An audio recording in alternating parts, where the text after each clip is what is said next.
حضرت بہاول حق نقشبند بخاری رحمت اللہ تعالی علیہ بہت بڑے درویش گزرے، سلسلہ نقشبندیہ کے امیر تھے، اور کیا بات ہے ان کے سلسلہ مبارکہ کی بھی اور ان کی خدمات دینیہ کی بھی۔ آپ فرماتے ہیں کہ میرے دل میں تڑپ پیدا ہوئی کہ میں کسی شیخ کی نوکری کروں، خواہش پیدا ہوئی تو میں نے حضرت امیر کلال کا تذکرہ سنا۔ بڑے درویش تھے، بڑے راہنما تھے، دور دور تک ان کے تذکرے میں سنتا تھا۔ فرماتے ہیں کہ میں ان کے ہاں چلا گیا، جب حضرت اتنا لمبا سفر کر کے حضرت امیر کلال رحمت اللہ تعالی علیہ کی بارگاہ میں پہنچا نا، فرماتے ہیں میں نے عجیب منظر دیکھا۔ حضرت صاحب جن کی میں نے بڑی تعریفیں سنی تھی، بڑی بات سنی تھی، بلے بلے سنی تھی، جب میں پہنچا تو انہوں نے 4-5 لڑکے ساتھ لگائے ہوئے ہیں اور صاحب کشتی کر رہے ہیں، کشتی ہو رہی ہے۔ وہ کہتے ہیں میں نے کہا یہ بھی کوئی صوفی ہے جو کشتیاں کر رہا ہے، یہ بھی کوئی طریقہ ہے؟ ان کو چاہیے تھا بیٹھے ہوتے، حدیث پاک پڑھ رہے ہوتے، ذکر اذکار ہو رہا ہوتا، یہ کشتیاں کر رہے ہیں۔ خیر میں نے کہا سفر بڑا لمبا کیا ہے، اب آ گیا ہوں تو چلو رات تو رہ نہیں ہے، کوئی ہوٹل تو ہے نہیں یہاں وقت گزر سکے۔ حضرت امیر کلال رحمت اللہ تعالی علیہ مجھے ملے، لیکن چونکہ میرے اندر وہ زاویہ نہیں تھا، ٹوٹ چکا تھا۔ وہ ملاقات ہوئی تو میں نے کہا سلام علیکم، کیسے آئے؟ میں نے کہا زیارت کے لیے آیا تھا۔ کھانا کھلایا، رات مجھے سلا دیا۔ فرماتے صبح رات جب میں سویا تو میں نے عجیب خواب دیکھی کہ میں دلدل میں پھنس گیا ہوں، جتنی باہر نکلنے کی کوشش کرتا ہوں اندر دھستا چلا جاتا ہوں۔ اچانک میری خواب میں حضرت امیر کلال تشریف لائے اور آ کے انہوں نے میرا بازو تھاما، اللہ اکبر کہا اور مجھے باہر نکال دیا۔ فرماتے میں جب اٹھا تو پسینے سے شرابور تھا، حالت میری بڑی عجیب تھی۔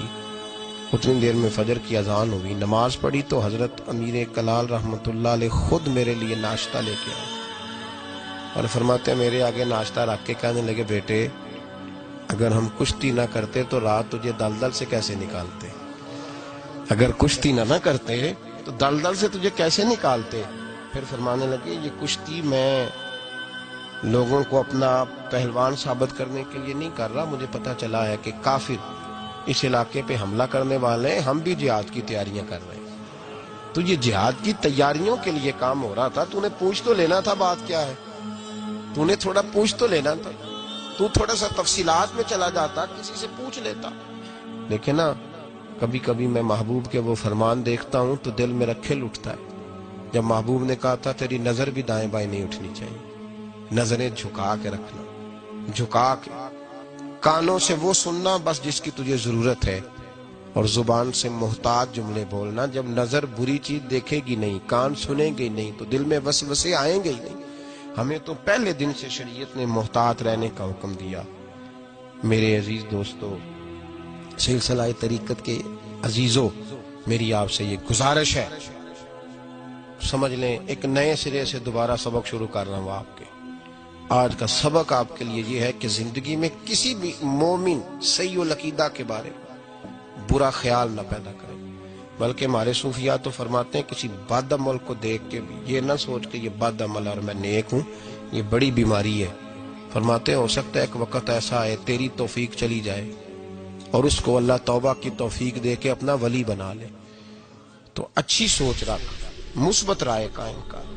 ٹھیک ہے جو لوگ غلط ہیں، تمہیں اگر غلط لگتے ہیں تو کنارہ اختیار کر، لیکن کبھی بھی اور بالخصوص اللہ کے نیک بندوں کے بارے میں، رب کریم کے اولیاء کے بارے میں، دین کے خدام کے بارے میں زندگی میں کبھی منفی نہ سوچیں، کبھی منفی نہ سوچیں۔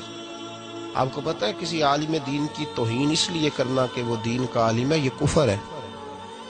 میرے حضرت صاحب ایک جملہ کہا کرتے تھے، ایک شخص نے کہا حضور تہجد کے لیے نہیں اٹھا جاتا، اب تو خیر لوگوں سے فجر کے لیے بھی نہیں نہ اٹھا جاتا، تہجد کے لیے نہیں اٹھا جاتا۔ تو حضرت صاحب فرمانے لگے رات کو اچھی سوچ کے ساتھ سویا کر، اچھی سوچ کے ساتھ سویا کر۔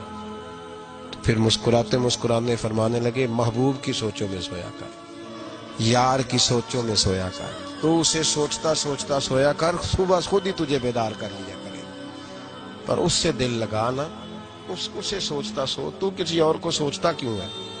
کسی اور کی طرف تو دیکھتا کیوں ہے؟ تجھے ایک دفعہ حضرت صاحب بیٹھے تھے اور 2-3 مشائخ اور بھی بیٹھے تھے ساتھ ساتھ، تو مجھے ایک دوست نے بعد میں کہا کہ وہ جو تیسرے نمبر پر بزرگ بیٹھے تھے ان کی پگڑی دیکھی تھی؟ میں نے کہا قسم اللہ کی سوائے اسے میں نے دوسرے کسی کو دیکھا ہی نہیں. میں نے دیکھا نہیں, مجھے کیا پتا کسی کی پیلی تھی کہ نیلی تھی, مجھے تو اتنا پتا ہے جسے میں دیکھ رہا تھا. اور ویسے بھی ایک ول پجیا مینو صدق نہیں تھیندا, اور کدے ول پجاؤں. او بھائی ہم تو ایک کو نہیں راضی کر پائے تو ادھر بھی دیکھ تو ادھر بھی دیکھ, دیکھا ہی نہیں جاتا. سوچوں میں رہیں اور مثبت سوچ رکھیں, ٹھنڈی اچھی خوبصورت. میں سب سے پہلا فائدہ یہ ہے کہ اللہ آپ کو سکون کی